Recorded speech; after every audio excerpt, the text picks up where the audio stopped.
morph into one fully facial-haired man. And then that becomes ultimate Don Kingsley. But that does mean we are moving on to our next game, where I do see Illusions taking to the stage. And rocking his new Noble jersey here. I think it's control pad. Like, there's color coordination. That is clean branding right there. Shouts to Noble Esports. I would say though, I think this has been a really strong couple of years for Noble Esports in the fighting game scene. I know Noble, obviously, they do have a lot of teams in all sorts of genres, all sorts of games, but it really is, you know, in the fighting game world, it is the NetherRealm community where we see them have the most representation and the most success, I think you could say. Of course, Tweedy has been with Noble for a long time, Combo Breaker champion, Samij Noble CEO champion. Dragon used to be Noble. Was Dragon? The Dragon was Noble when he won Evo. I was about to ask, like, was he Noble when he won Evo last year? But of course, was. Dragon. I actually think that's a point that it's kind of one of those double-edged swords where, because Dragon is not here, he's not entered this Evo, there is no way we can have a repeat champion, which always kind of takes away a little bit of like, oh man, you know, are we going to see the 2P? But also seeing a brand new champion. Also, check out Shades McGee right here. Look at the swag. Oh, he's taken them off already. Yeah, I think he was trolling us. That lasted like 5 seconds. 5 seconds of swag is all that Illusions is permitted to have. But you know, going back to what I was saying, I feel like it's a shame we can't see a 2P, but it is also exciting knowing that we are guaranteed a brand new champion. Because even like Sonic Fox, right? Sonic Fox is yet to win Evo in Injustice 2.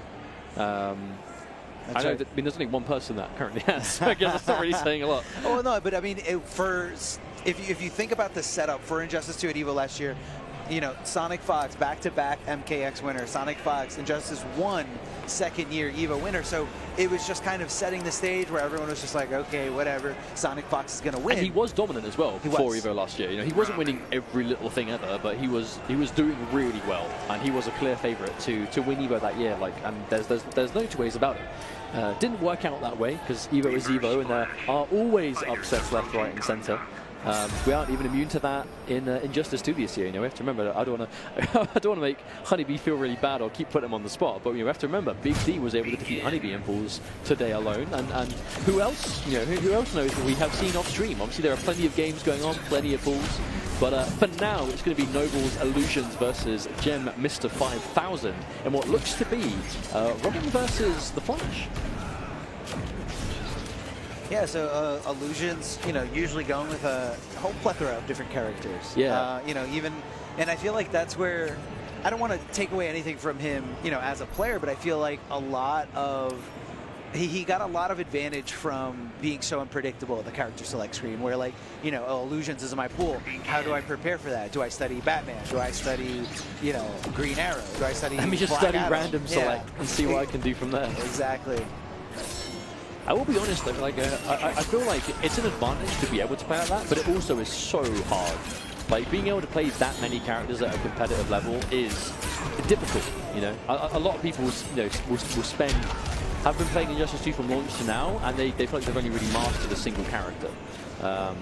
Whereas if you are being able, you know, not only play those characters at a competitive level, but to be able to freely swap between them in a competitive setting and be able to play them like at their 100%. But right now, Illusion's taking that first life roll with Robin, which I believe, is this a new pickup for him character-wise? Haven't really seen his Robin much before. I haven't seen it really at a competitive level, but I want to say I might have seen it, you know, either on an online tournament or, you know, possibly in a casual first to 5 or first to 10.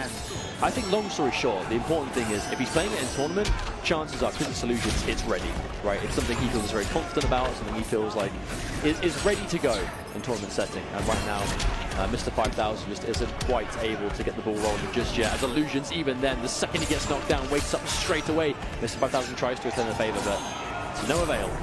On the jump back instant 3 to get him out of the sky and just take this first game. Illusions not really sweating it.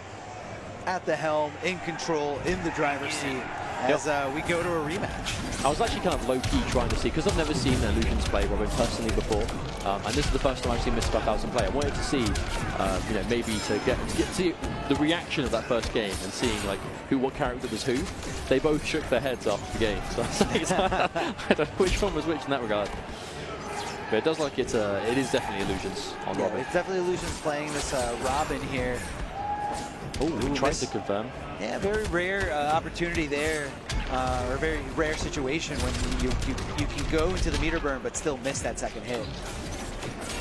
Oh, Assassin Strike, just to kind of throw that active hitbox out there, kind of keep Flash on his toes. The forward 3 somehow still hitting on the other side, and Mr. 5000 off to a much better start here in this game too.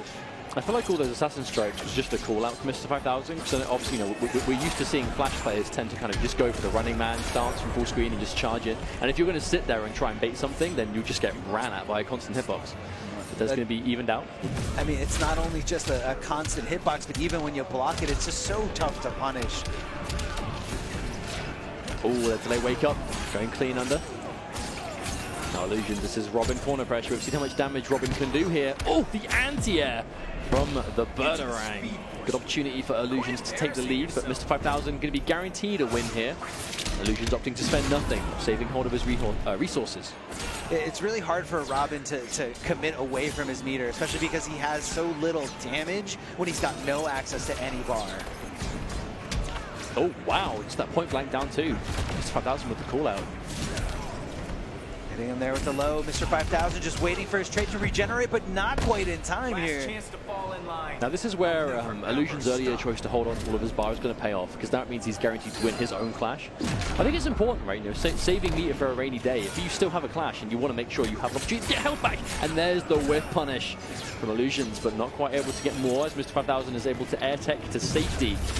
Oh, hang on a minute. No, he drops the combo. What a drop here. Doesn't utilize the background bounce after hitting that overhead. I thought he might have put it all on the line there, and that's going to be a very unfortunate situation for Mr. 5000. He had the game in the bag and just let Illusions run away with it. That's the worst kind of combo drop right there, Armor. It is the drop combo into game loss. That is a situation no one wants to be in, least of all in EVO pools.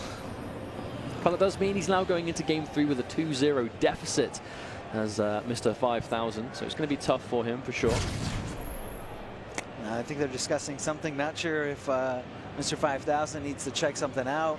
Possibly do an extended little button check here, or looking for a character select. He might just be asking if he can change character, perhaps. Yeah, looks like possibly. I mean, you know, you hate to see that, especially after such a close game. Never mind, we're sticking with the Flash. Oh, he wanted to pick Reverse Flash. I see. He was playing. That's my real character. Yeah, he was playing normal. I mean, to be honest, like some people, they do legitimately prefer to play specific costumes, or, I mean, in this case, of course, Premiere shaders. I mean, all jokes aside, if you are at home and your thousands of games played for tournament prep are done so with a Premiere skin, in this case Reverse Flash, and a tournament lets you use it, I mean, so you're used to voice lines, effects, you know, the whole shebang, then absolutely make sure you've done it. And Mr. 5000 on a tear, really great call-outs with these instant jump ones, especially that last one off the Crocodile, knowing Illusions was going to take to the sky. And speaking of anti-airs here, the down 2 keeping him out here, trying to go into that little gap between the meter burn and the not meter burn part of that uppercut as Illusions drops this last combo. However, he does sniff out that interactable. Oh, trade! We'll never get tired of seeing that. We'll never get tired of seeing that. It's just such a devastating hit to the gut. You're just staying there frozen in time as the Flash gets a continuous combo off a very unfair trade. How have we never seen a Flash player use the opportunity to get some serious BM for that? Because your possibilities would just be endless. Yeah. Well, has an opportunity for Mr. 5000 to get some more corner damage, but decides to back up here. I mean, at this point, he can't afford to be hasty. If he overextends at any point, Illusions will take the life lead back and make it difficult. And there's a nice down 2. I like how he's not being deterred. Oh, a little bit of a cross-up situation there. Wasn't sure what side he was on. His special move went to it auto-corrected to the wrong side. Oh, the block on the down 2, but an instant jump back. That Crocodile gets jumped off for what could be the record number of times. Fear isn't in my genes. Yeah, it's really doing a lot for him. And this is a situation and a matchup where you can't take the Alligator out of play. It's always going to stay there in a game where you have 2 gadget characters in play. Absolutely, and it's 2 characters that really benefit from mobility options. It's just a question of over who controls it, I suppose. There's a whiff punish attempt for Mr. 5000. Crocodile again. as 1 bar. Evolutions unclashable? No, interesting choice from Mr. 5000 to not unclashable that. Yeah, I agree 100%. I mean, I would have gone with another back 3 to keep it unclashable, like you said, and just to kind of, you know, keep your opponent honest, keep your opponent on their toes. But, you know, it looks like he just wanted to get rid of the clash altogether, or maybe just wasn't anticipating it at all. Oh, he is in range. Does he have the air tech? He tries to, but it gets chased down. No! There it is, the grab. Mr. 5000, he has no life. He has that strike. That way. The trade in favor of Robin, hitting him out of his animation, but the instant or the initial hit was enough to take him out of the game. So he just kind of bounced out of existence once he hit the ground. As, you know, again, another game could have easily been his. Could have easily been his. I mean, he was in control. Game 2, no problem.